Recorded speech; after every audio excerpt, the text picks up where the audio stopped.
Walmart shooting was sentenced. A self-described white nationalist killed 23 people at the Texas store in an attack targeting Latinos. Another 22 people were injured. The shooter, just 24 years old, was given 90 consecutive life sentences by a federal judge. He didn't face the death penalty, but could in a Texas case that could go to trial early next year. A lone Senate Republican, Senator Tommy Tuberville, his bid to reverse a Pentagon policy ensuring abortion access for service members is delaying the smooth transfer of power at the highest echelons of the armed forces, including in the ranks of the Joint Chiefs of Staff, as a months-long partisan dispute over social policy drags on. The number of migrants at the southern border is down. Mexico has blocked many asylum seekers from crossing and has transported them to places deep in the country's interior. Now, Republicans are not acknowledging the work that Joe Biden and Kamala Harris have done to decrease the number of migrants at the southern border. By the time sunset on June 30th, the Supreme Court's final day, every goal on the conservative wish list had been achieved. It overturned Roe v. Wade, reinterpreted the Second Amendment to make private gun ownership a constitutional right, eliminated race-based affirmative action in university admissions, elevated the place of religion across the legal landscape, and even curbed the regulatory power of federal agencies. Now, the court under the previous conservative Chief Justice, William Rehnquist, failed to accomplish a single one of these policy initiatives. With Republicans back in the majority and the ex-president running for office again, the Freedom Caucus is grappling with what they stand for and how best to wield their potential power. The very loud and sometimes obnoxious group has not only been divided over key strategy and policy decisions, but also whether to support Trump for president in 2024. Notably, several members of the group have endorsed other GOP candidates in the crowded primary field. A federal judge has blocked a Wisconsin school district from requiring transgender students to use bathrooms and locker rooms that match the sex they were assigned at birth, while a lawsuit plays out against the school. A U.S. district judge said Thursday that the district must allow a transgender student to use facilities that align with their gender identity, temporarily blocking a policy approved last month by the school board. You are listening and watching Areva Martin in real time, and I'm your host, Areva Martin. This is your one-stop destination for today's trending news, expert analysis, and my unfiltered opinions. This is Hour 2. And in Hour 2, we go behind the headlines and we give you the real story on the news that people are talking about. And today, that's the impact. We're talking about the impact of the Supreme Court's recent decisions, particularly the decision overturning affirmative action in college admissions. Now, many folks who are not 17 or 18 years old, not graduating from high school, not planning on applying to college, may be thinking this decision doesn't have anything to do with them. They may say, you know, when the news about the decision came down, they may have felt indifferent towards the decision, particularly if they don't have college-age kids. But today we're going to talk about how this decision, the decision that on its face is about admissions in colleges and universities, is really about so much more, and how this decision could impact just about everybody in the United States. Most folks, unless you are retired or you are a student, you are probably an employer or an employee. And if you fall into one of those two categories, you have every reason to be concerned about the Supreme Court's decision overturning affirmative action in college admissions. This decision could have far-reaching implications in today's workplace. Experts warn that it could embolden people inside companies to use the decision as an excuse to push back on DEI initiatives. Some believe that the same conservative groups, nonprofit groups, billionaire conservative activists that have led many of these movements to overturn affirmative action, to restrict the rights of the LGBTQ community, to increase the rights of gun owners. They believe that these same groups may be targeting DEI initiatives under the guise of discrimination, and that we may see a round of lawsuits filed by some of these conservative organizations targeting DEI programs. We're already seeing certain states that are defunding, I should say, or who have made it very clear by legislation that they will not fund DEI programs. We know that certain universities have already indicated that they are withdrawing funding for DEI programs in their universities, or programs that have existed within their universities.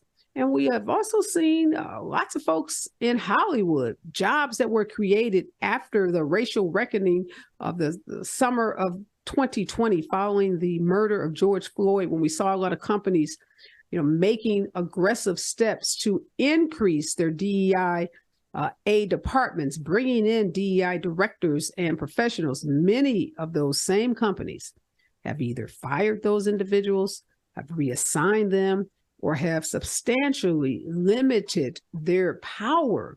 So it really, causes me to think, are the days, I should say, of DEI done? Is there still a viable market in corporations, in universities, in institutions to address issues of inequalities, to promote initiatives that will increase diversity in the workplace? When we come forward, I'm going to be joined by two of the nation's leading experts on the topic of DEI in the workplace and on the topic of race and how it impacts institutions. Mary Frances Winters is with us, as well as Professor David Ikard. Stay with us when we come forward. More on this topic that impacts millions and millions of Americans right here on KBLA Talk 1580. Gotta stay fresh, my house shot with a rest bar, Have you visited us online for the grand opening of KBLA.store? For the best in new merch, gift ideas, books, media, and more, log on to KBLA.store. Be sure to check out our KBLA team favorites at KBLA.store today. That's KBLA.store for all the official merch on your favorite talk radio station, KBLA Talk 1580. The bounce is back. Here comes the brand new flavor in your head. Race, social justice, sports, politics, art, music, culture. We do it all on the D.L. Hughley Afternoon Show. If you're not tuning in, then you are definitely missing out. It's the D.L. Hughley Afternoon Show, weekdays from 2 to 4, only on unapologetically progressive KBLA Talk 1580. Like a brand new flavor in your head. This is a rather bold pronouncement, but we think we can back it up. If you come across a radio frequency anywhere putting more variety and more diversity on the air than KBLA Talk 1580, we sure would like to hear about your discovery. You got to have vision. You can search, but we are confident that you won't find more shows covering more topics, hosted by a more diverse and inclusive lineup of talkers than the squad we have assembled here at KBLA Talk 1580. This is the time, brothers. This is the time. We've got something for everybody. That's right. Health and healing, history and humor, issues and events, empowerment and entertainment, all in one station. What's really going on? Free enterprise, you dig? KBLA Talk 1580. Yes. Oh yeah. We got a lot to talk about. King Kong ain't got on me. If you're not listening to Tavis Smiley weekday mornings on KBLA Talk 1580, you're missing out. Everybody wants to talk to Tavis. That's one reason, by the way, why I'm so thrilled to have this conversation with you today. The three people I always most hoped would interview me were Phil Donahue, Studs Terkel, and Tavis Smiley. Donahue's retired, Terkel's deceased, so this is a real thrill for me. And the reason why I have such respect for what you do is you have a historically informed conversation of depth and detail. Be sure to tune in to Tavis Smiley weekday mornings, 9 a.m. to 12 noon on your unapologetically progressive radio station, KBLA Talk 1580. KBLA Talk 1580. Is the pen mightier than the sword? They say the pen is mightier than the sword.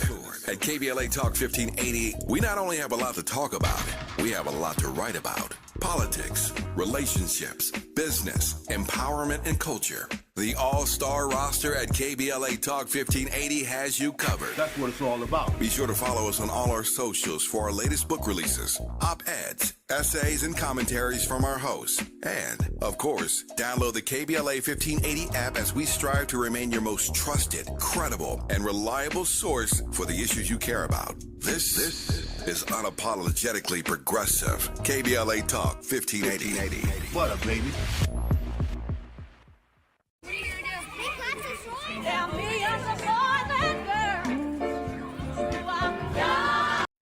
You are watching and listening to Areva Martin in real time, and I'm your host, Areva Martin. And in hour 2 of the show, we are talking about college admissions, affirmative action, the decision by the Supreme Court to ban the use of race in college admissions and what that means for institutions other than colleges and universities.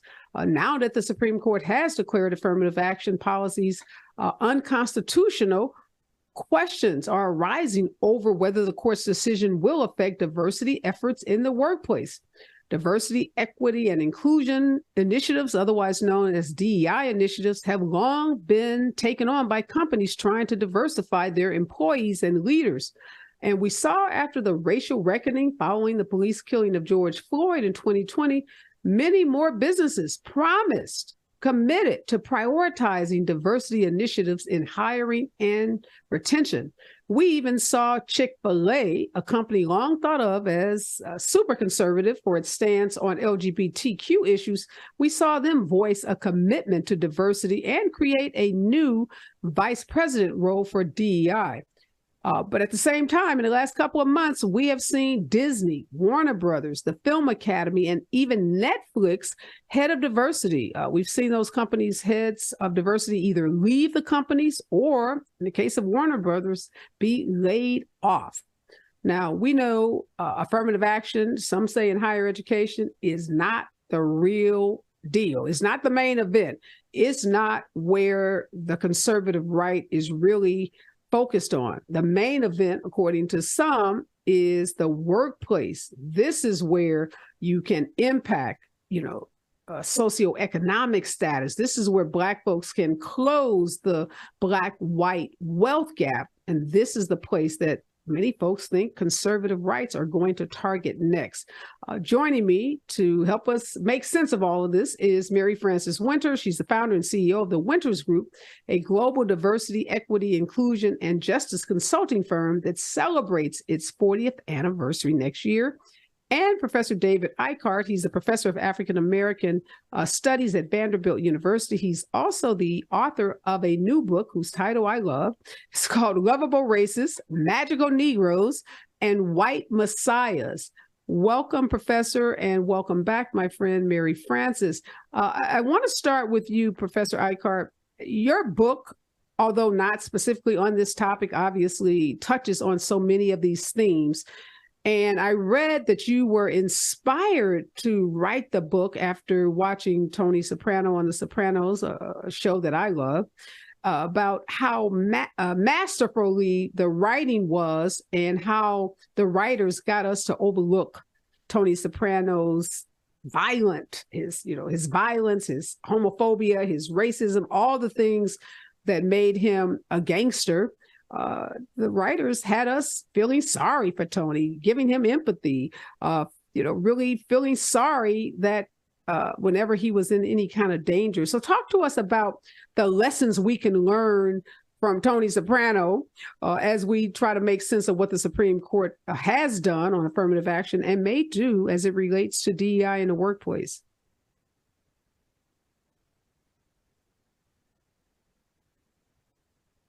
Can you hear me now? Yes. Yeah, I'm sorry. I didn't realize I was muted there for a second.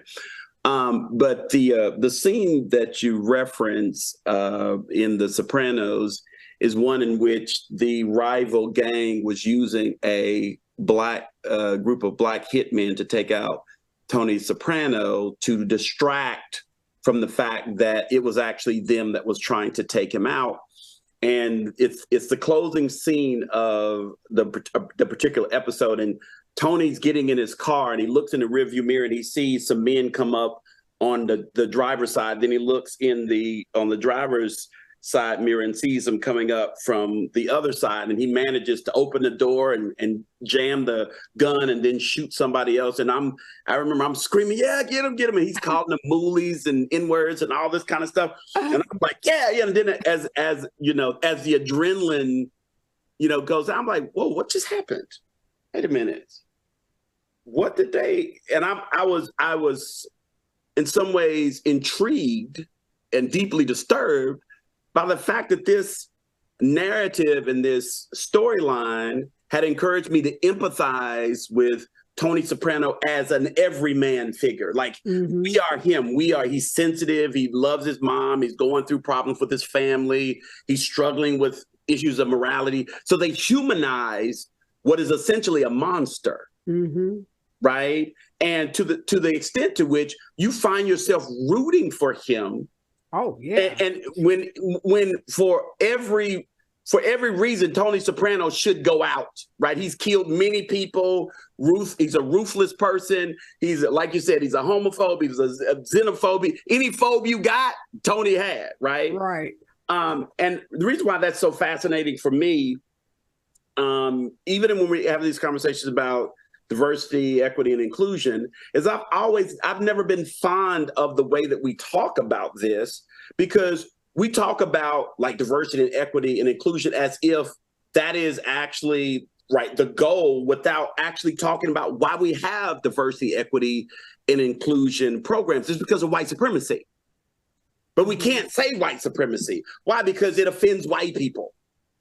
So we're not talking about white supremacy. We're talking about diversity, equity, and inclusion. And why that's important is because it creates the impression that somehow Black folks are getting things that they don't deserve, that white people aren't getting. Because we're not talking about white supremacy.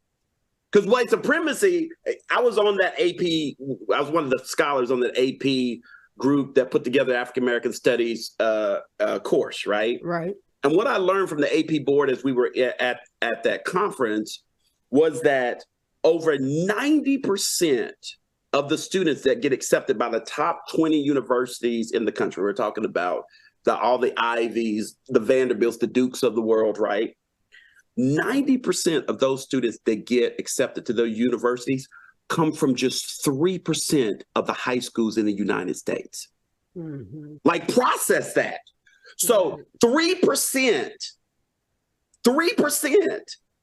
of high schools, right, are the ones that fill up the top 20 universities. That means 97%, right, of high schools are not gonna, right? You think you got a chance to go to Harvard if you're not in that top 3%? Like, you don't have a, right? You don't have a chance. Right. And when you start looking at those top 3%, they're in white, upper middle class neighborhoods. They have legacies of funding. They're in places where the property values feed into the schools if it's a public school, right? And so they're essentially these super high-powered, highly financially supported institutions that perpetuate a dynamic of privilege that then puts these kids in a situation where they can have access to these schools. And not only that, the schools literally are going directly to those high schools to recruit. Right. Right. So when you understand how stacked the system is on behalf of white supremacy, then we should be talking about like what Black folks are getting. Instead, what we should be talking about is what the barriers that institutionalized white supremacy over these centuries have created to prevent us from being able to get a fair shot.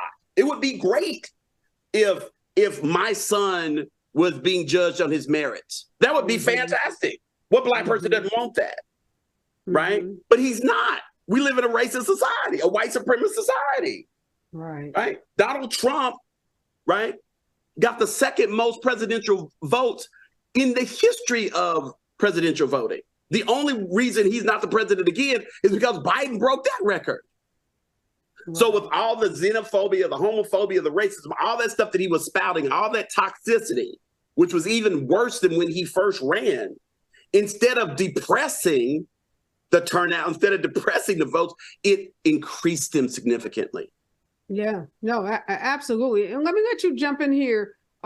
Mary Frances, you work on the ground. You go into these corporations. You and I had a lot of conversations after George Floyd was murdered, that kind of summer of reckoning. I can remember vividly some of the stories you told me about the increase in activity and the demand, and then how it started to wane. What are you seeing today, and how are you feeling about how this affirmative action decision might impact some of those companies that were already, stepping back from the commitments they made in the summer of 2020? Yeah, they're definitely stepping back, and they continue to step back. I want to put this out there, though. Let us not conflate DEI with affirmative action. They are two different things. They are both needed, but they are two different things. So affirmative action is about complying with legal statutes. Diversity, equity, inclusion is voluntary in organizations. Most often, the diversity office and the affirmative action office are not the same and not the same place in the corporate world. Affirmative action sits over in compliance.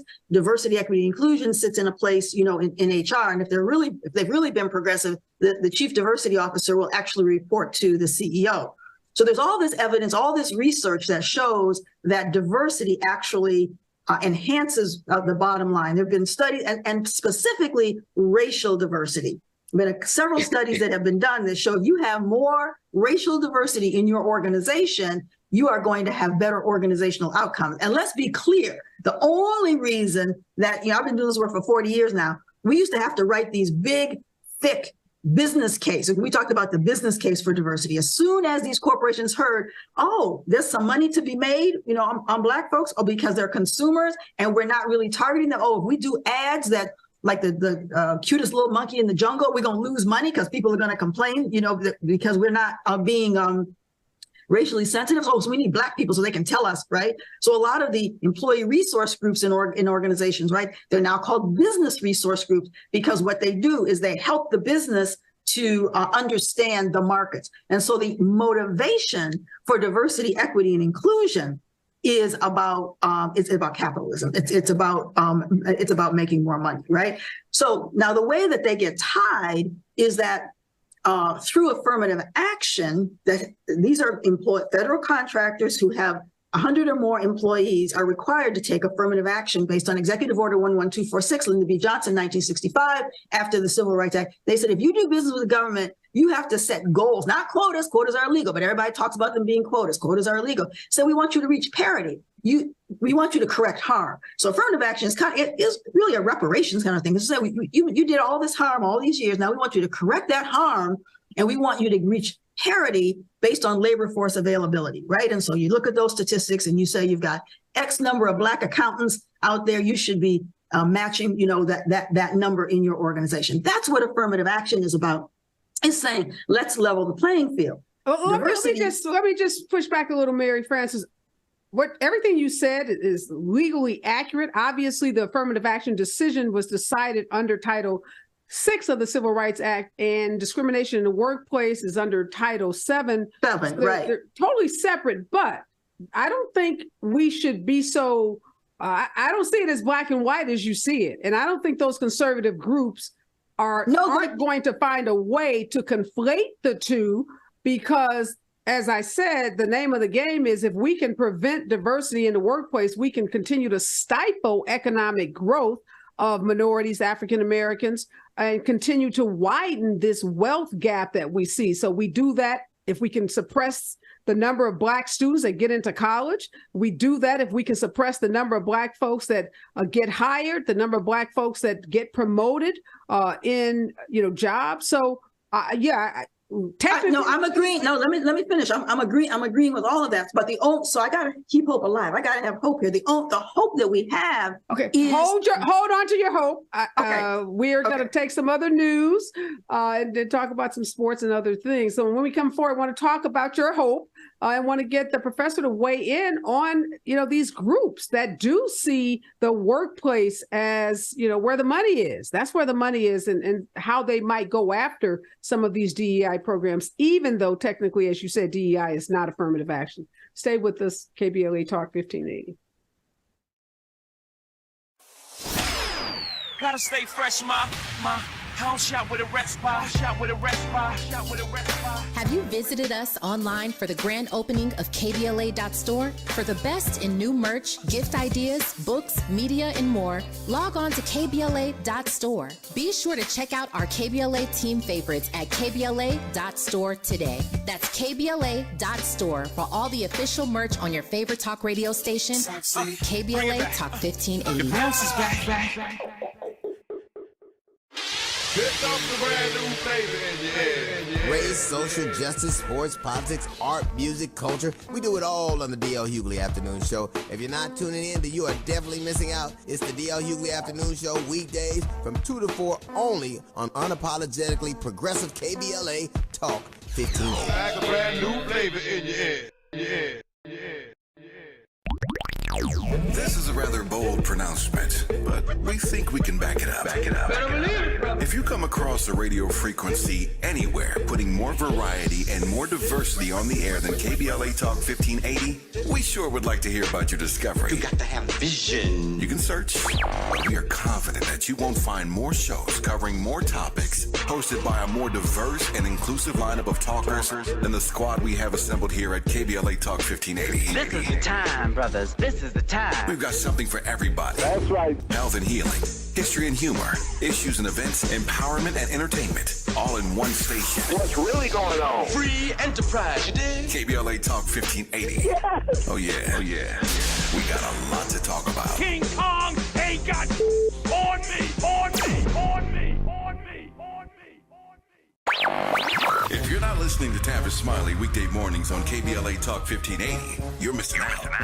Everybody wants to talk to Tavis. That's one reason, by the way, why I'm so thrilled to have this conversation with you today. The three people I always most hoped would interview me were Phil Donahue, Studs Terkel, and Tavis Smiley. Donahue's retired, Terkel's deceased, so this is a real thrill for me. And the reason why I have such respect for what you do is you have a historically informed conversation of depth and detail.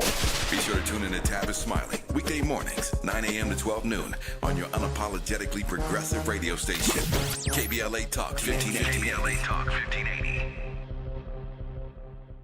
Is the pen mightier than the sword? They say the pen is mightier than the sword. At KBLA Talk 1580, we not only have a lot to talk about, we have a lot to write about. Politics, relationships, business, empowerment, and culture. The all-star roster at KBLA Talk 1580 has you covered. That's what it's all about. Be sure to follow us on all our socials for our latest book releases, op-eds, essays, and commentaries from our hosts. And, of course, download the KBLA 1580 app as we strive to remain your most trusted, credible, and reliable source for the issues you care about. This is unapologetically progressive. KBLA Talk 1580. What up, baby?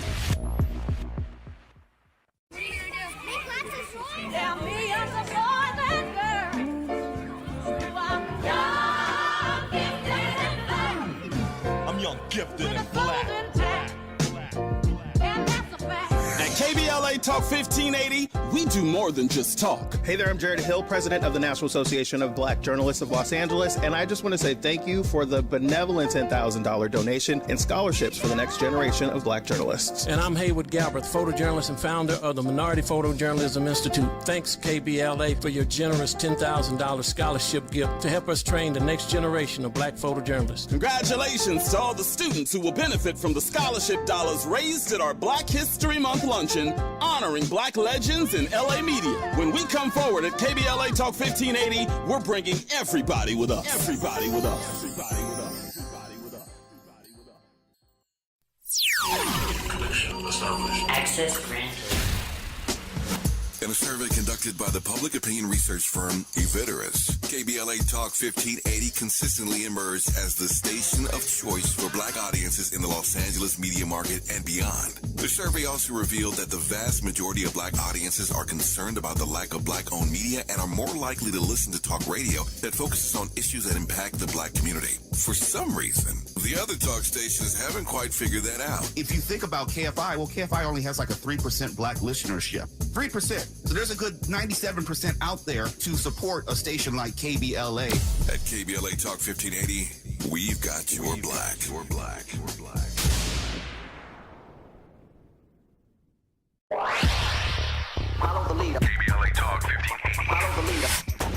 Follow us on Instagram at KBLA 1580. Follow the leader. Are you ready? The station leading the way with exclusive interviews, Follow the leader. stimulating conversation, and intellectual discourse that empowers, enlightens, and informs. Follow the leader. Follow the leader at KBLA 1580. We've got a lot to talk about. Keep following the leader. Follow the leader. Follow the leader. Follow the leader. Follow the leader. Follow the leader. Gotta stay fresh, my house shot with a rest bar.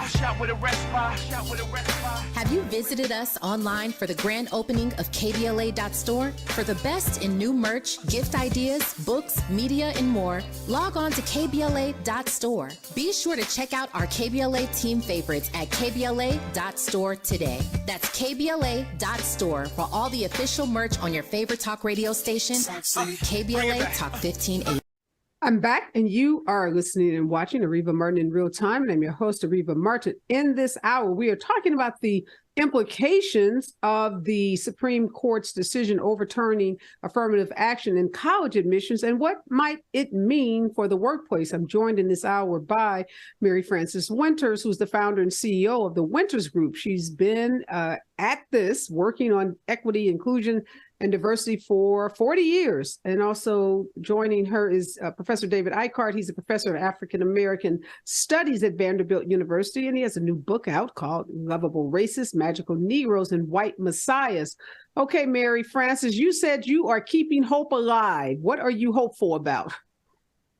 All right, so I'm hopeful that these organizations and these corporations that have been at diversity, equity, and inclusion in some form or another since the 80s are not going to go totally rogue and crazy and renege on these commitments. And one of the reasons that I have hope alive is because the Gen Zs in the workplace require and demand equity and inclusion. So I think we really have to be strong in keeping separate affirmative action, which is still absolutely needed. That's the law. And if they're going to dismantle Executive Order 11246, Civil Rights Act of 1964, which I guess they can do, then it would not be required. Right now, affirmative action is required for those big organizations that are government contractors. Organizations say, though, that our motivation for diversity, equity, and inclusion is because we make better business decisions when we have more inclusion. And it's been proven. And if they don't believe that anymore, so we've already seen some corporations come forward and say, we are still as committed to diversity, equity, inclusion. We need more of them to come forward. We need to stop conflating the two. We need to have people know the truth and the actual facts about the difference between diversity, equity, inclusion, and because diversity, the D part is the representation. That's the hiring part. The equity and inclusion part, that talks about repairing past harm. We just wrote a book called Racial Equity at Work. And it talks about, racial justice at work. And it puts the J in there. And it says, we've got to correct the past harm. Yet I know that's out there. That's not popular today. But our voices have to be louder than those voices who are the voices that are trying to dismantle. Because you're absolutely right. It is about racism, pure and simple. However, I don't think our voices are loud enough to talk about what we lose if we continue to do this. We're losing everything. They're after everybody, right? LGBTQ, women's rights, they're after everybody. And I think that our voices have to be much, much louder to support not dismantling these efforts in organizations. Commitments that they've made billions of dollars of commitments, which they haven't spent, since 2020. We know that as well. Now, those commitments were primarily, though, loans and investments that would help the organization and not necessarily help Black people in the workplace. We got to keep fighting. And so that's the hope that I have. Are you feeling as hopeful, Professor, that the two, affirmative action and DEI, will remain as constructs separate, or are you feeling less, encouraged by what you're seeing this Supreme Court in this last term do? I guess I'm feeling like nothing is off the table for them, and these conservatives have accomplished so much. This is not something they woke up yesterday and decided to do. This has been a methodical 50-plus year strategy. And why would they stop, given all the success that they have, given the 6-3 court that they have, knowing that any decision, whether you win it at the state level or at the district court level, has to end up before this 6-3 court. And they have shown themselves willing to do the bidding of the Republican Party. Yeah, as you'll recall, during Trump's second impeachment, when Liz Cheney voted to impeach and, of course, faced the ire of her own fellow Republicans for taking that stand. And after, of course, it failed to go through because the Republicans just simply didn't have the courage to of their convictions about what occurred. Liz Cheney said, and she said the quiet part out loud, she says, what we're doing is risking becoming the party of white supremacy. Like, I didn't say that, right? Mm-hmm. Black politician didn't say that, right? Black academic. Liz Cheney, who comes from a long line of conservatives. Right, of conservatives. Father was the vice president of the United States under second Bush, right? She said, the quiet part, do we want to become the party of white supremacy? She's privy to those conversations behind closed doors. She knows what they're talking about. And they're talking about white supremacy and the white supremacy vote, right? So when we start talking about the logics of racism, right, the one thing that we have to abandon is that what we're dealing with is a formula in which you show people, hey, look, racism is actually counterproductive. Racism actually destroys white families, destroys white economies. Look at the state of Mississippi. Because of their refusal year after year to comply with that 1950s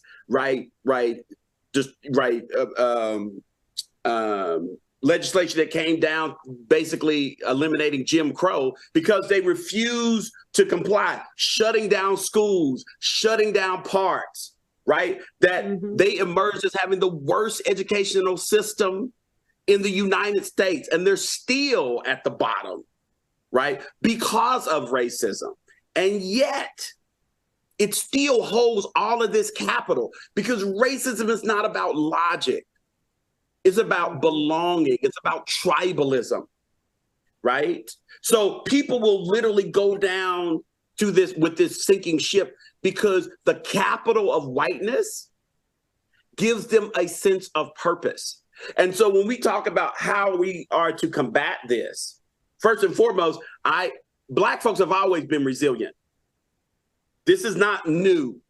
Fighting white supremacy, having setbacks, this is not a new thing. Right? Carol Anderson talks about this in White Rage. Anytime there's any type of movement towards Black progress, which is a movement towards equality, there's always historically a white backlash. Right. Right? It's consistent. Right? And so this is not a new dynamic for us. What it means, though, is it means there needs to be an awakening among Black folks and our shared allies to a recognition that the things that we have established in terms of our rights are not anything that we can just hope that will become sustained just because now everybody believes that a woman has a right to control her body, or that we should try to honor all of the resources and the violence that we bestowed upon Black people to actually finally make them full citizens, participants in this economy, in this culture. That James Baldwin says it's the fire next time. You can't depend on your oppressors and their goodwill to dismantle the systems in which they benefit from. And I would say, I guess you would agree too, we can't depend on our oppressor to use logic. Mary Frances says, look, diversity means more revenue. Diversity pays dividends. Yes. But in your framework, they don't care. It doesn't matter that it might mean more money dropping to my bottom line, because if I'm centering whiteness, that's all that matters. Yeah, it is.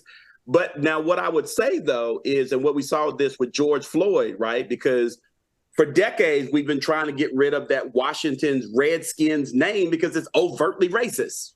You might as well call it the New York niggas, right? I mean, that's literally how grotesque that professional football name was. But FedEx after George Floyd, it was such a global response to that. I mean, they were from Zimbabwe and Nigeria to France to Australia. They were throwing monuments of white supremacy into the rivers, right? It was a global response. And FedEx, right, because of that global response, literally went to to the organization and said, you need to change that name now or we will pull our billions of dollars of your advertisement out today. It needs to happen today. It happened so immediately that they had to start the football season without a name. They do the whole season, call themselves the Washington football team. The Mississippi had that racist flag with the Confederate part of it in, and all the George Floyds and all the whatever of the world, you wouldn't think would change that. But the NCAA, after George Floyd, said, if you continue to raise that flag, you will no longer be able to host any major collegiate events, any bowl games, any Final Fours, any whatever. They changed it so fast that they didn't even have a replacement flag yet for it, right, when that announcement came down. And that's about the money. That's about the money. But it's also about power. I need both of you to hold those thoughts. We got to take another break. When we come forward, I want to talk about what states are doing. States like Florida, Texas, and Kansas are trying to legislate out DEI programs, not only in their governments, but in private organizations in their states. Stay with us, KBLA Talk 1580. If you're not listening to Tavis Smiley weekday mornings on KBLA Talk 1580, you're missing out. Everybody wants to talk to Tavis. That's one reason, by the way, why I'm so thrilled to have this conversation with you today. The three people I always most hoped would interview me were Phil Donahue, Studs Terkel, and Tavis Smiley. Donahue's retired, Terkel's deceased, so this is a real thrill for me. And the reason why I have such respect for what you do is you have a historically informed conversation of depth and detail. Be sure to tune in to Tavis Smiley weekday mornings, 9 a.m. to 12 noon on your unapologetically progressive radio station, KBLA Talk 1580. KBLA Talk 1580. Is the pen mightier than the sword? They say the pen is mightier than the sword. At KBLA Talk 1580, we not only have a lot to talk about, we have a lot to write about. Politics, relationships, business, empowerment, and culture. The all-star roster at KBLA Talk 1580 has you covered. That's what it's all about. Be sure to follow us on all our socials for our latest book releases, op-eds, essays, and commentaries from our hosts. And, of course, download the KBLA 1580 app as we strive to remain your most trusted, credible, and reliable source for the issues you care about. This is unapologetically progressive. KBLA Talk 1580. What up, baby? Tell me I'm a boy and girl. I'm young, gifted, and black. At KBLA Talk 1580, we do more than just talk. Hey there, I'm Jared Hill, president of the National Association of Black Journalists of Los Angeles, and I just want to say thank you for the benevolent $10,000 donation and scholarships for the next generation of black journalists. And I'm Haywood Galbraith, photojournalist and founder of the Minority Photojournalism Institute. Thanks, KBLA, for your generous $10,000 scholarship gift to help us train the next generation of black photojournalists. Congratulations to all the students who will benefit from the scholarship dollars raised at our Black History Month luncheon, honoring black legends in LA media. When we come forward at KBLA Talk 1580, we're bringing everybody with us. Everybody with us. Everybody with us. Everybody with us. Connection established. Access granted. In a survey conducted by the public opinion research firm Eviderus, KBLA Talk 1580 consistently emerged as the station of choice for black audiences in the Los Angeles media market and beyond. The survey also revealed that the vast majority of black audiences are concerned about the lack of black-owned media and are more likely to listen to talk radio that focuses on issues that impact the black community. For some reason, the other talk stations haven't quite figured that out. If you think about KFI, well, KFI only has like a 3% black listenership. 3%. So there's Mary Frances, what do you make of the movement that we saw in the entertainment industry around their DEI professionals? A movement at Disney, Warner Brothers, Netflix, and the Film Academy. One of the headlines said that the Warner Brothers DEI person, after decades, was actually laid off. Do the changes in DEI departments in entertainment, the entertainment industry, does that concern you at all? Oh, absolutely. And a couple of those are my clients and have been my clients. And I know that for some of it, and I wrote the book called Black Fatigue. Some of it is just like, I can't take it anymore. I'm out. You made these commitments. You're not giving us the resources that we need. We do we're doing healing sessions now in corporations. We call it refilling our cup. How can you sustain and maintain your sense of well-being in these organizations? I had one chief diversity officer say to me, 2020 came, main stage now, Black issues on the main stage, never have been, because we couldn't talk about race. I wrote a book called "We Can't Talk About That at Work," can't talk about race, religion, politics, and other polarizing topics. Never could talk about race. Could talk about diversity, but not race. So now we can talk about race. And why can we talk about race? Because of a traumatizing experience. 2023, we've been pulled off the main stage. Now get off the main stage. No longer can talk about race. Now we're being re-traumatized. She was telling me about in her corporation that they had set up a Black executive forum. And the CEO has said, we can't call this the Black Executive Forum anymore. He said, because there's only one executive committee at this organization, and the Black executives, are not a part of that. So every single day, folks who are in this work all of the initiatives are just being quote rolled back. We're seeing it with our work. Much slower. We couldn't keep up with the demand in 2020. Now we're looking for work. And so, absolutely, we are seeing this change. And I absolutely believe that we have to keep that out there. We have to hold those organizations accountable, in many different ways that we can hold them accountable, call them out. You said you were going, to do this. We had a client who paid us a bunch of money and never did any work at all, nothing, and then canceled the contract. So none of what Mary Frances is saying is new, obviously, to you, Professor Ikard. This is what you do for a living. You study these historical changes as they relate to Black folks.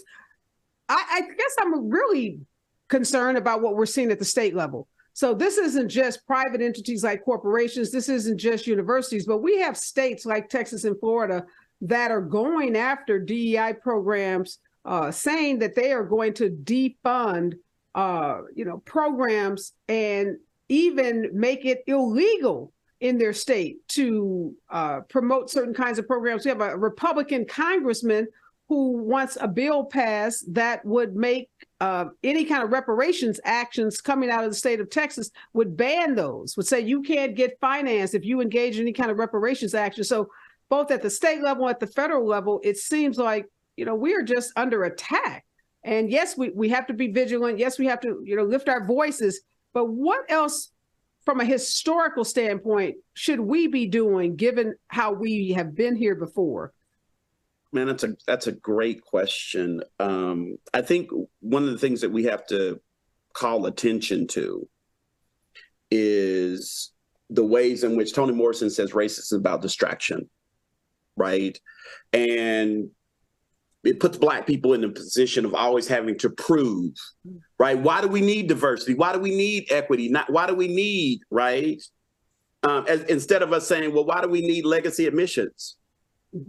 Right? Why are so-called public schools in wealthier white suburbs financed at a higher level, able to pay teachers more, able to have better facilities, and we still call these same things public schools?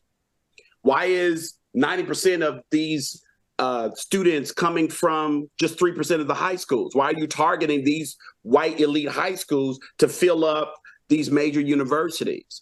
Like, Black people, we're put on the defensive as if somehow we're the ones that are taking advantage of the system, as opposed to the system, the way it's historically taken advantage of us. Right. The average net worth of a Black Bostonian is $8 compared to $247,000 for a white person. That's what we're talking about in terms of disparity. $8 versus $250,000. That's the legacy of slavery economically.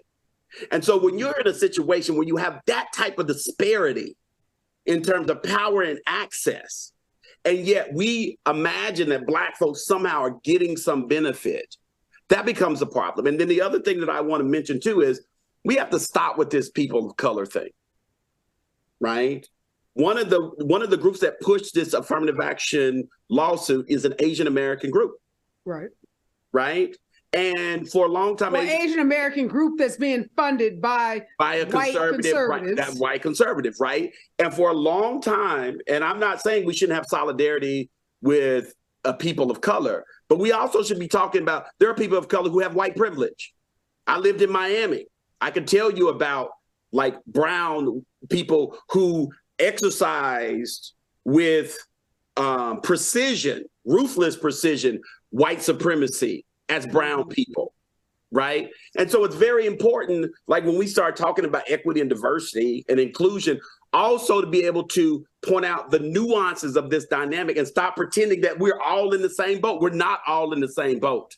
Black people have a unique history in this country of being situated at the bottom, which then encourages people who are of color to usually stand on the backs of our oppression to advance their own positions in society. And we need to call that out and say that, right? Not in terms of saying like they don't face oppression, but stop kind of conflating all of our experiences as if it's all like relative. It's not relative. It's not.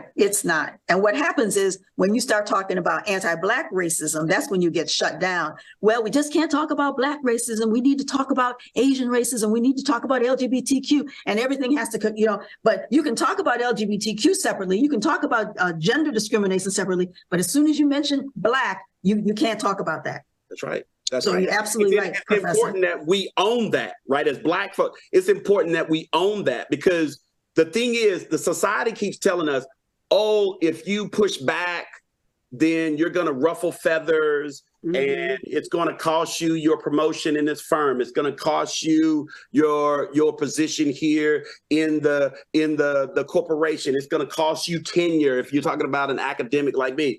The truth of the matter is that history tells us that when Black folks fight back, when Black folks protest, when Black folks say we have had enough, that's when America changes. Exactly. That is absolute. History is clear.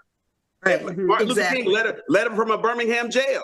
The white clergy came to him and said, yo, like we with you, King, right? But, you marched without a permit. That's why you got locked up. And so all you need to do really is just abide by the law, and things will change over time.